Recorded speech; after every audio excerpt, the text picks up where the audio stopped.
Hello everyone, welcome back to my channel special wings. अब हम जो है सेकंड यूनिट पढ़ेंगे जिसमें हम इंक्लूजन के बारे में स्टडी करेंगे। फर्स्ट यूनिट में हमने डाइवर्सिटी के बारे में स्टडी कर लिया था। ये यूनिट जो है पेपर 10 की है। सो सेकंड यूनिट में फर्स्ट इज क्या मीनिंग क्या है इंक्लूजन का। सो इंक्लूजन का मतलब होता है कि सभी बच्चों को, स्पेशली जो स्पेशल बच्चे हैं, उनको क्या है एक नॉर्मल जो कॉमन क्लासरूम में पढ़ाना।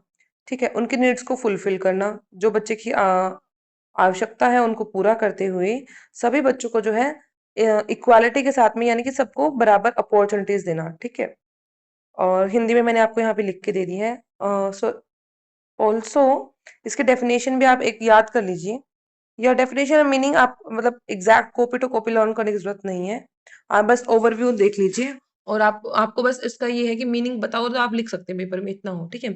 सो इंक्लूजन क्या एक ऐसा प्रोसेस है जिसमें क्या है सभी बच्चों की जो है डाइवर्स जो नीड्स होंगी, डिफरेंट डिफरेंट नीड्स होंगी बच्चे की, वो क्या है फुल की जाएंगी ताकि वो जो बच्चा है प्रॉपर जो है फुल अपना 100% पार्टिसिपेट कर सके, किसमें लर्निंग में कर सके, अपने कल्चर में, अपनी कम्युनिटी में, अपनी सोसाइटी में बच्चा जो है अपना 100% जो है पार्टिसिपेशन दिखा के कर सके।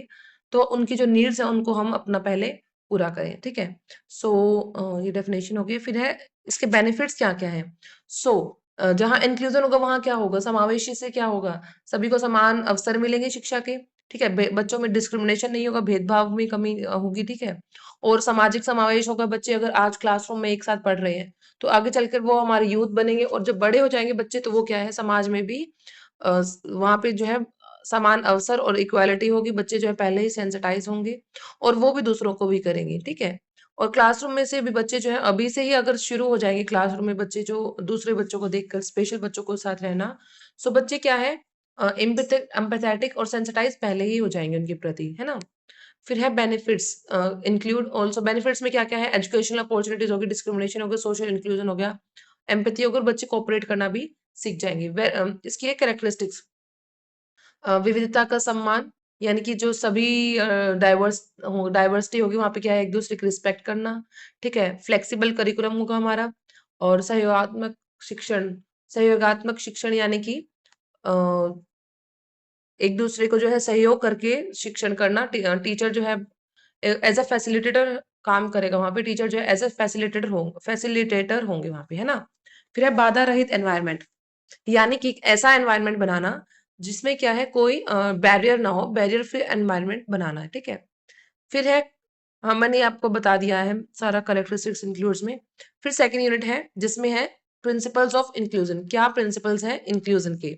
So first is equity and justice. Equity मैंने बहुत अच्छे से एक वीडियो में समझाया था आपको। इक्विटी होता है कि समानता पर लेकर आना।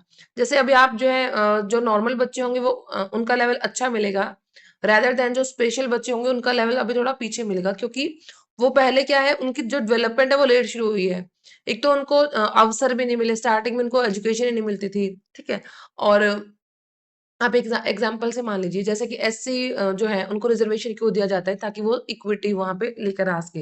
पहले क्या था, जो जनरल कास्ट के थे वो आगे मतलब जैसे है वो रहते थे। ठीक है, दूसरी कास्ट के जो थे बैकवर्ड क्लास के, उनको उनके साथ शोषण होता था तो वो पीछे हो गए, है ना, वो पिछड़ गए अब उस रेस में मान लीजिए।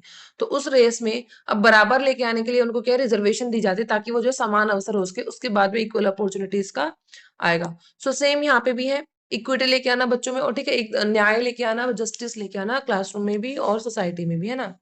फिर है पार्टिसिपेशन ऑफ एवरी चिल्ड्रन। ये मैंने आपको बता दिया कि हर बच्चा जो है पार्टिसिपेट करे, ये चीज है प्रिंसिपल है इंक्लूजन का।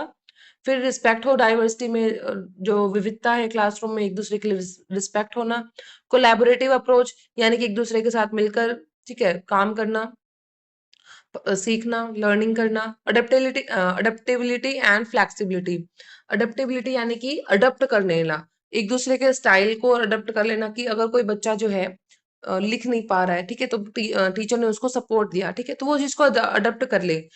या फिर एग्जाम में अगर कोई टीचर थोड़ा सा जो CWSN बच्चा है उसकी नीड्स को देखते हुए उसके थोड़ा फैसिलिटेट कर दे, ठीक है, यानी कि थोड़ा सा उसको सपोर्ट कर दे, तो और बच्चे जो है उसको अडप्ट कर ले। ये ना कहे कि हमें भी बताइए आप मैम, थोड़ा सा हमें भी सपोर्ट दीजिए। वो उस बच्चे की नीड थी, आपकी नहीं है, तो वो उस चीज को बच्चे समझे। इस चीज का बहुत ज्यादा टीचर को ध्यान रखना चाहिए। तो टीचर को इस तरीके से बच्चों को समझानी चाहिए चीज। फिर है लचीलापन, फ्लेक्सिबिलिटी। ऑब्वियसली करिकुलम में मैंने आपको बहुत बार बताया कि फ्लेक्सिबिलिटी करिकुलम में बहुत ज्यादा नीड है, सिर्फ स्पेशल बच्चों के लिए, नॉर्मल बच्चों के लिए भी, क्योंकि हर बच्चे की नीड अलग होती है। फिर सभी बच्चों के लिए गुणवत्तापूर्ण यानी कि क्वालिटी एजुकेशन प्रोवाइड करवाना। Next is 2.3 unit, integration versus inclusive education. Integration, difference है इंटीग्रेशन और इंक्लूजन में, तो थोड़ा सा ध्यान रखिए। इंक्लूजन में क्या होगा, हम जो है सॉरी सबसे पहले तो इंटीग्रेशन देखिए, इसमें क्या है, बच्चे को जो है हम अडॉप्ट करवाएंगे जो हमारी सोसाइटी है, एनवायरनमेंट है, उसके अकॉर्डिंग, है ना। और इंक्लूजन में क्या होगा कि हम एनवायरनमेंट को चेंज करेंगे बच्चे की नीड को देखते हुए, बच्चे की नीड्स जो है वो फुलफिल की जाए, हम इस चीज का कोशिश करेंगे, है ना। तो हेल्प भी है जो इंटीग्रेशन में क्या लिमिटेड होंगी, है ना, और अलग तरीके से होंगी। और इंक्लूजन में क्या होगी, कंटिन्यूअसली हम बच्चे को हेल्प कर रहे होंगे, और सोशली होगी, यानी कि सिर्फ ये नहीं है कि एक जगह से हेल्प हो रही है, बच्चे को जो है हेल्प होती रहेगी और सामूहिक तरीके से होगी।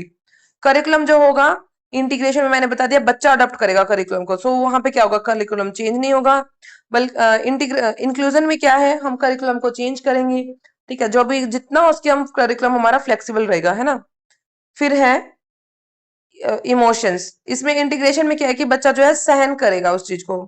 सहन कैसे करेगा कि वो उस करिकुलम को अपना सीख रहा है, एक जो है कोशिश करेगा वो सीख सके, तो वो सहन करेगा। लेकिन उसमें क्या है, अडॉप्ट कर लेगा, सॉरी उसमें क्या है, करिकुलम ही चेंज कर रहे हैं हम, ठीक है, एनवायरनमेंट चेंज करे, तो बच्चा क्या है, उसको अपनाने की कोशिश करेगा, है ना। और बच्चे भी जो है इंटीग्रेशन में क्या एक दूसरे को सहन करते हैं कि भाई ये स्पेशल बच्चा है, उसमें क्या बच्चे की नीड्स फुलफिल हो रहे हैं, सीडब्ल्यूएस बच्चे की इंक्लूजन में।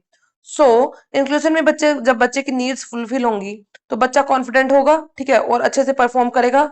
तो वो क्या है, दूसरे जो नॉर्मल बच्चे भी हैं उसको इंक्लूड कर लेंगे क्लासरूम में, अपना लेंगे एक दूसरे को, ठीक है। एग्जाम्पल है जैसे विशेष कक्षा में पढ़कर फिर मुख्य धारा में लाना बच्चे को। जैसे पहले मैं स्पेशल बच्चा है उसको मैं नॉर्मल उसको स्पेशल क्लासरूम में, स्पेशल स्कूल में पढ़ाया मैंने बहुत अच्छे से, बच्चा जो है थोड़ा और लेवल अपग्रेड ठीक हो गया बच्चे का, ठीक है। अब मैं उसको नॉर्मल क्लासरूम में लेके जाऊंगी तो बच्चे के लिए परेशानी होगी, बच्चे को वो जो सब कुछ है सीखने में, अडॉप्ट करने में प्रॉब्लम होगी, है ना।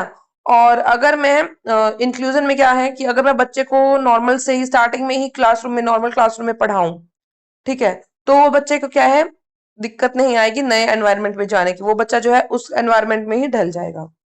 फोर्थ है, क्या क्या बैरियर्स है और क्या फैसिलिटेटर है इंक्लूसिव एजुकेशन में। बैरियर्स तो नेगेटिव, नेगेटिव होना, सब जो सोशली जो है सब नेगेटिव तरीके से देखें उनको, बच्चों को, ठीक है, सीडब्ल्यूएसएन को। और जो ट्रेन टीचर्स हैं यानी स्पेशल एजुकेटर्स है उनकी कमी होना, और रिसोर्सेज की कमी होना, ठीक है, जो करिकुलम है वो अगर फिक्स है तो वो बहुत ज्यादा एक बैरियर है बड़ा। फिर है भौतिक यानी कि फिजिकल बाधाएं कैसे होंगी, कि स्कूल में रैंप ना होना, बच्चे को जो है आने जाने में प्रॉब्लम होना, ट्रांसपोर्ट ना होना प्रॉपर, ठीक है। और स्कूल में अगर रैंप नहीं तो बच्चा चढ़ेगा कैसे, इस चीज की प्रॉब्लम होना। और क्लासरूम में भी प्रॉपर डेस्क उसके साइज का ना होना, या फिर मतलब काफी ज्यादा फिजिकल बैरियर्स हो सकते हैं, लाइटनिंग प्रॉपर ना होना क्लासरूम में। फैसिलिटेटर यानी कि क्या क्या जो है इंक्लूज, क्या क्या इंपॉर्टेंट ऐसे हैं जो बेनिफिट करते हैं इंक्लूजन में। फर्स्ट है संवेदनशील व प्रशिक्षित शिक्षक, यानी कि एक जो सेंसिटाइज होंगे और जो स्पेशल एजुकेटर्स होंगे यानी कि ट्रेन टीचर्स होंगे वो, ठीक है। फिर है फैसिलिटेटर, फैसिलिटेटिंग एजुकेशन देना, कि टीचर जो है एज अ सहयोग करें उसको शिक्षण में, ठीक है। फिर तकनीकी सहायक उपकरण यानी कि जो टेक्नोलॉजी का यूज करते हुए जो टीएलएम्स है वो, ठीक है। फिर करिकुलम फ्लेक्सिबल हो, पॉजिटिव जो हमारी जो पॉलिसीज हो, लॉज हो, ठीक है, बच्चों के हित में हो वो। और पेरेंट्स और जो हमारी सोसाइटी है, वो अगर कम्युनिटी अगर आगे चलकर आए और एक साथ जो है उसको सपोर्ट करे, इंक्लूजन को, बच्चों को, स्टूडेंट्स बच्चों के नीड्स को समझे, तो ये क्या है एक तरह से सहायक होंगी किसमें, इंक्लूजन में। फिर है लास्ट यूनिट 2.5 जिसमें फ्रेमवर्क एक्ट्स एंड पॉलिसीज हैं कि भाई क्या क्या कौन कौन सी पॉलिसीज हैं। तो पॉलिसीज में जैसे पहले तो देख लीजिए आरटीई, आरटीई 2009, इसमें क्या है, फ्री एंड कंपल्सरी एजुकेशन है 6 से 14 साल के लिए। तो जब कोई भी बच्चा 6 से 14 साल का होगा तो उसको फ्री एजुकेशन मिलेगी, ये लॉ है हमारा, ठीक है, ये एक्ट है एक। सो आर ये जो लॉ है, ये आरटीई एक्ट जो था 2009 के तहत है। तो जब 6 से 14 साल के बच्चों को एजुकेशन का अधिकार है, तो स्पेशल बच्चों को क्यों नहीं है? तो स्पेशल बच्चे भी इसके तहत जो है उनको अब पढ़ाने के लिए स्पेशल स्कूल्स खोले गए, ठीक है, अब स्पेशल एजुकेटर्स भी आ गए हैं। सो जहां पे भी अगर आपको लगता है कि वैकेंसी नहीं आ रही है, तो ये क्या है, एक बच्चे की शिक्षा के अधिकार का उल्लंघन है। तो अगर कोई स्पेशल बच्चे के पेरेंट्स केस करते हैं कि वैकेंसी सॉरी केस करते हैं कि हमारे बच्चे के लिए स्पेशल एजुकेटर अवेलेबल नहीं, क्यों नहीं है गवर्नमेंट स्कूल्स में, सो गवर्नमेंट को स्पेशल एजुकेटर स्कूल में प्रोवाइड करवाना ही पड़ेगा। वो हो सकता है कि कॉन्ट्रैक्ट बेस पे करवाएं या रेगुलर बेस पे, वो दैट इज डिफरेंट। लेकिन अगर कोई पेरेंट्स ऑब्जेक्शन उठाता है कि मेरे बच्चे के अधिकारों का उल्लंघन हुआ है, तो कोर्ट जो है बच्चे के हित में ही न्याय देगा, फैसला सुनाएंगे, क्योंकि बच्चे के पढ़ने का अधिकार जो है उसका उल्लंघन हो रहा है। फिर सेकंड है आरपीडब्ल्यूडी एक्ट, ठीक है, इसमें है right of person with disability, 2016 में जो आया था। इसमें क्या है, मेन फोकस था कि इंक्लूसिव एजुकेशन हो, ठीक है, और जो है बच्चों को जो है सुविधा प्रॉपर मिले, ठीक है। और इसमें किस डिसेबिलिटीज में आई थी, दैट इज डिफरेंट। लेकिन इसमें इंक्लूजन के उसमें क्या है कि इसमें इंक्लूसिव एजुकेशन के ऊपर बहुत ज्यादा बढ़ावा दिया गया था। फिर है एनईपी 2020। एनईपी 2020 में क्या है, इसका मेन है कि भाई ये इक्विटी और इंक्लूजन को बढ़ाए। अभी जो है मेन टेक्नोलॉजी का इस्तेमाल किया जाता है ज्यादातर, ठीक है, एनईपी 2020 में। और चाइल्ड सेंटर एजुकेशन है, और इंक्लूजन को बहुत ज्यादा फोकस है इंक्लूजन और इक्विटी पे एनईपी में 2020 में, ठीक है। इसीलिए जो है अब जो है हर स्कूल में जो है स्पेशल एजुकेटर होगा। हरियाणा में तो अभी वैकेंसीज का भी पता नहीं, लेकिन दिल्ली में है, पंजाब में भी अभी वैकेंसीज आनी है। सो क्या है, एनईपी के तहत 2020 के तहत टेक्नोलॉजी का बहुत ज्यादा इस्तेमाल किया जाता है कि हर बच्चे की नीड्स पूरी हो, इंक्लूजन हो क्लासरूम में। फिर है सर्व शिक्षा अभियान, एसएसए। एसएसए क्या है कि चिल्ड्रन जो स्पेशल नीड है, सीडब्ल्यूएस बच्चे हैं, उनको हम मुख्य धारा में लेके आ सके, मेन स्ट्रीम स्कूल्स में लेके आ सके, ठीक है। फिर है एनसीएफ 2005 और 2023, जिसमें क्या है नेशनल करिकुलम फ्रेमवर्क। ये क्या है, फुल फॉर्म आ सकती है आपकी, तो फुल फॉर्म थोड़ा सा लर्न कर लीजिएगा, जैसे RTE, RPWD, NEP, SSC, NCF, इनकी फुल फॉर्म्स आप एक लिख लीजिए एक जगह, ठीक है, और उनको याद कर लीजिए। तो एनसीएफ 2005 और 2023 का क्या है, इंक्लूसिव करिकुलम और चाइल्ड सेंटर्ड पेडागोजी पे मेन फोकस रहा है। सो गाइज, ये थी आपकी फास्ट रिवीजन। अगर कोई डाउट हो तो आप प्लीज मुझसे पूछ सकते हैं। Thank you so much.